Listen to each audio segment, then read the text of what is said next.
सभी साधक वो वज्रासन में विश्राम कर रहे हैं। वज्रासन में लंबी गहरी गहरी लंबी सांस भरें और छोड़ें।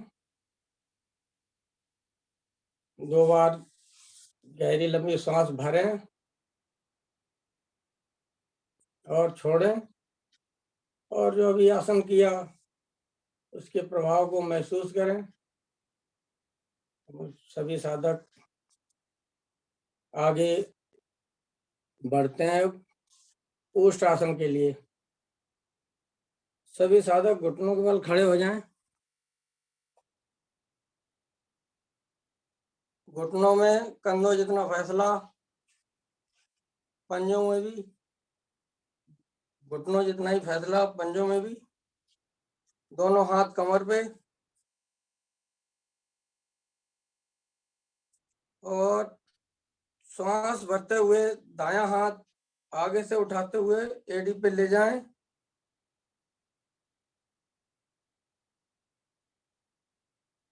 थोड़ा रुकें। सभी साधक कर सकते हैं ऐसा। ये दायां हाथ वापस लाएं कमर पे।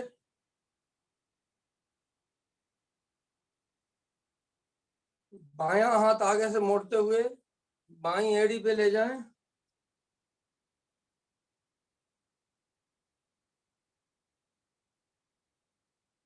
रुकें थोड़ा।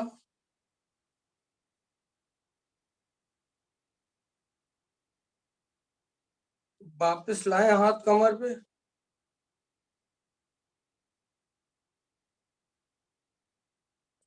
एक बार और करेंगे। दायां हाथ फिर एक बार वापस एड़ी पे ले जाएं, दाईं एड़ी पे। थोड़ा रुकें।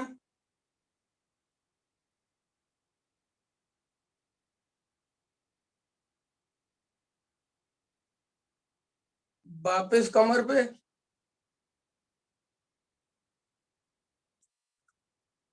बायां हाथ आगे से घुमाते हुए एड़ी पे ले जाएं। थोड़ा रुकें।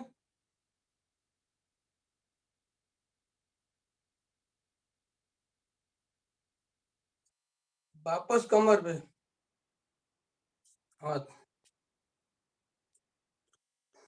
अब पूर्ण तय आसन के लिए दोनों हाथ आगे से उठाते हुए एड़ी पे ले जाएं।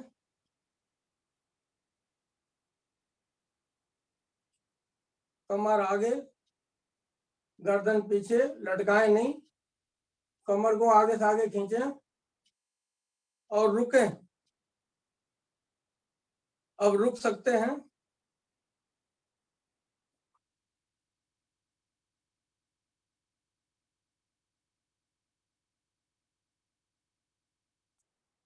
रुकने में ही लाभ। धीरे धीरे दोनों हाथ एक एक हाथ करके वापस आए। कमर पे लाएं दोनों हाथ। वापस हाथ सीधे वज्रासन में बैठे।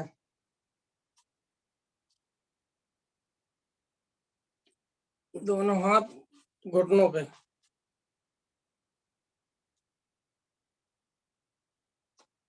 थोड़ा रुकें। लेते हैं मंडूक आसन। दोनों हाथ आगे लाएं। मुट्ठियां बनाएं, अंगूठा अंदर, उंगलियां ऊपर से, और श्वास भरें। दोनों मुट्ठियों को नाभि के दाएं बाएं लगाएं और पेट को अंदर दबाएं भरी हुई सांस में। कोशिश करें दबाने की, और सांस छोड़ते हुए आगे की ओर झुकें। इस क्रिया में बटर पोर्शन हमारे एड़ी से ऊपर नहीं उठना चाहिए। गर्दन ऊपर से ऊपर, नाभि पर दबाव, लीवर और पेनक्रियाज प्रभावित होते हुए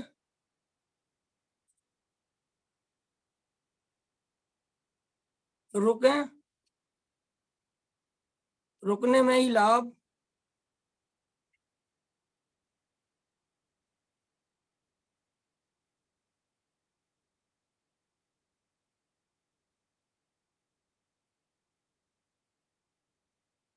धीरे धीरे वापस आए,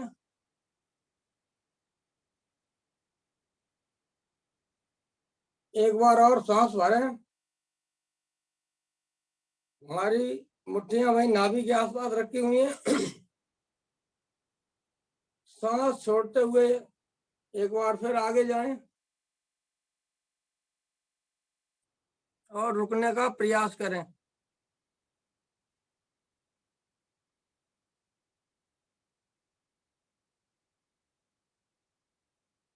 गर्दन ऊपर की ओर,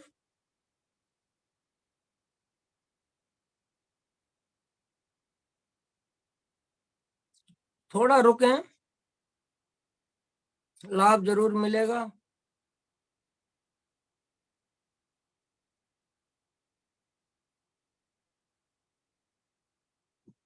धीरे धीरे वापस आए,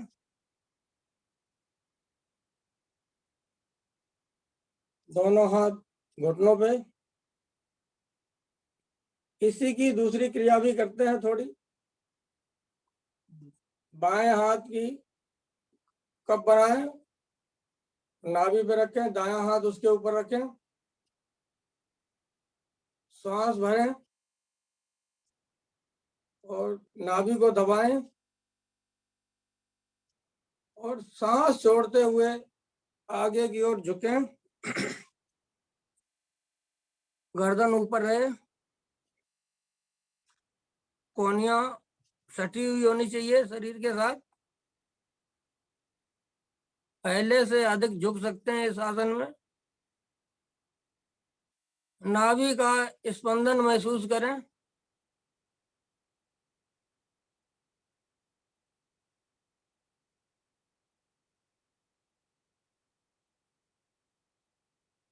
नॉर्मल सांस लेते रहें, थोड़ा रुकें।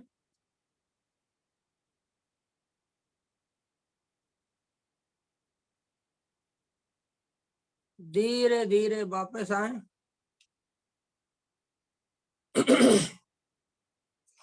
दोनों हाथ आगे, दोनों पैर पीछे करते हुए पेट के बल आए, मकर आसन में विश्राम करें।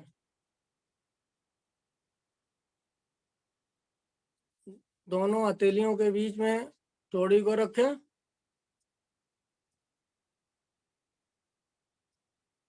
और लंबी गहरी सांस भरें और छोड़ें।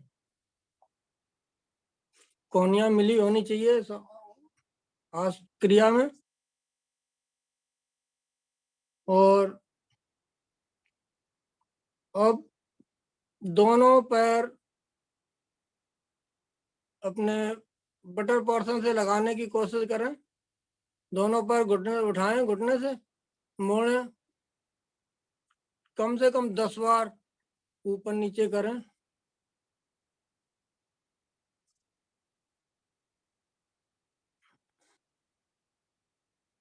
दोनों पैर एक साथ।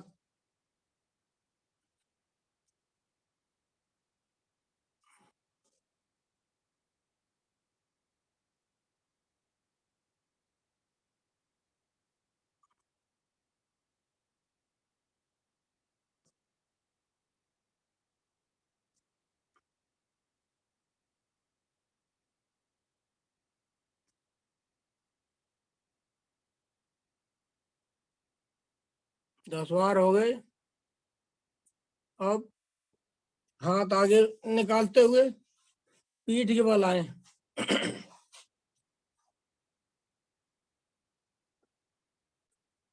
पीठ के बल आए सभी साधक, और पीठ के बल में दोनों टांगों को मोड़ते हुए बटर पोर्शन में लाएं। बटरफ्लाई करते हैं उसी पोजीशन में लाएं दोनों पैरों को, और दोनों हाथों को उंगलियों में ग्रिप बनाएं आपस में और गर्दन के पीछे ले जाएं।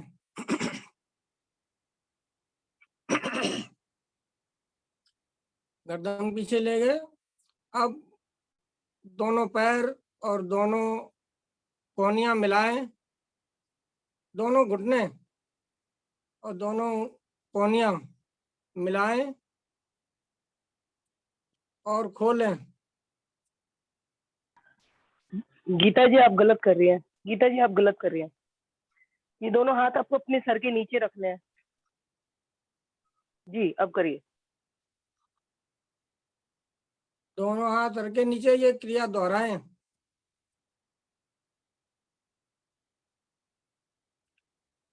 घुटने और कोहनियां मिल जानी चाहिए, ऊपर आए खींचती हुई और सांस छोड़ते हुए वापस आसन पे दोनों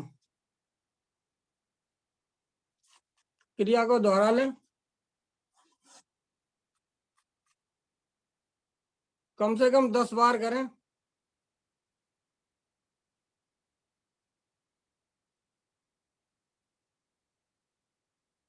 घुटने भी बटरफ्लाई में चले, बटरफ्लाई जैसे बटरफ्लाई करते हैं तितली की तरह। घुटने और कोहनियां एक साथ जानी चाहिए और कोहनी मिले और घुटने भी मिले आपस में।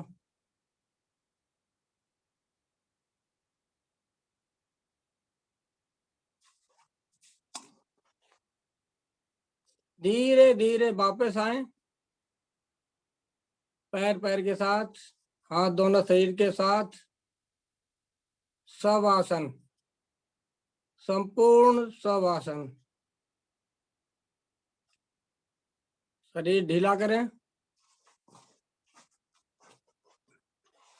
कहीं भी खिंचाव तनाव नहीं होना चाहिए। जहां भी खिंचाव तनाव है उस अंग को थोड़ा हिलाएं और छोड़ दें। और चेहरे पे भी सामान्य स्थिति होनी चाहिए। गर्दन एक तरफ, पैरों में 1 से 1.5 फुट का फासला और हाथ कमर से 4-5 इंच की दूरी पर। सब आसन के लिए हम तैयार हैं। सारा शरीर ढीला हो गया। अब हम अपने शरीर में से बाहर निकलते हैं और पैरों की तरफ खड़े होते हैं। हमारा शरीर एक शव की तरह पड़ा हुआ आसन पे और मैं शरीर से बाहर निकला और पैरों की तरफ खड़ा हो गया।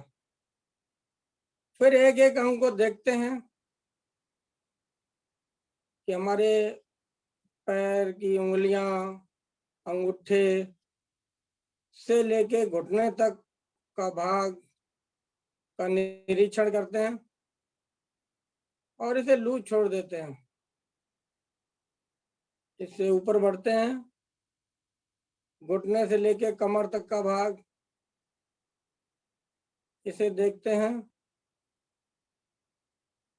और इसमें अगर खिंचाव तनाव थोड़ा बहुत है इसे और लूज करके छोड़ते हैं और देखते हैं, बिल्कुल रिलैक्स मोड में कर देते हैं। कमर से लेके कंधे तक का भाग चेक करते हैं, इसमें सारी मशीनरी फिट है। बहुत सारे हृदय है, हमारा लीवर, पैनक्रियाज, फेफड़े, किडनी, हर क्रियाएं, हर अंग अपनी अपनी क्रियाएं कर रहा है सुचारू रूप से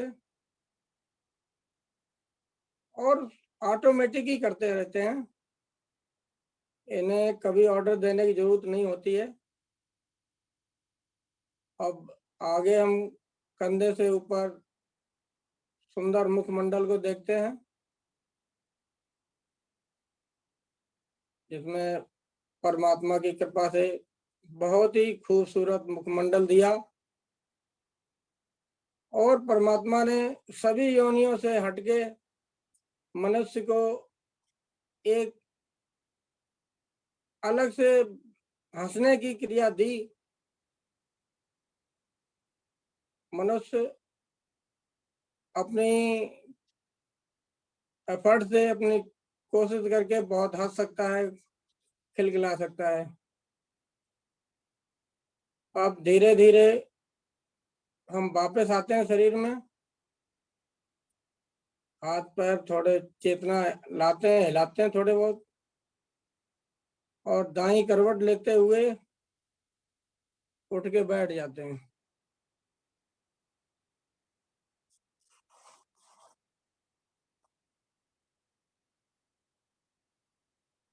अब लेते हैं दुनिया का महानतम आसन। टाइम थोड़ा आगे निकल चुका है। हंसी का। सभी साधक हंसी का नाम सुनते ही चेहरे पे मुस्कान आ जाती है। मुस्कुराएं। आप हमें देखें, हम आपको देखते हैं, और हाथ उठाते हुए खिलखिला के हंसें।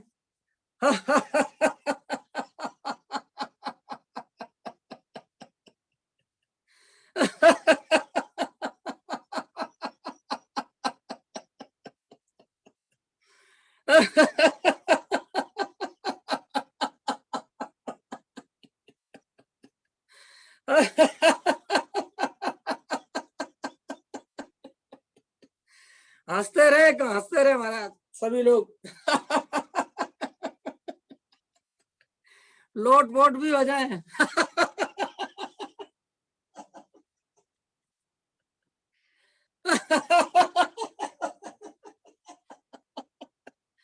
हमारा आसन बहुत बढ़िया है, इसमें लोट वोट भी हो जाए।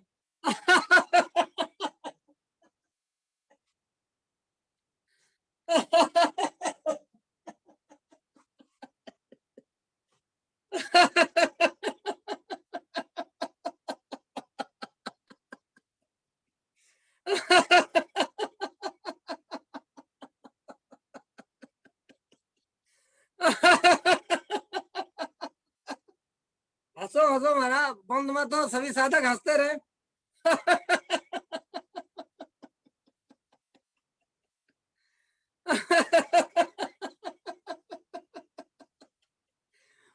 पूर्णतः मस्ती में आ जाए, इधर इधर भी हाथ में हिला लें।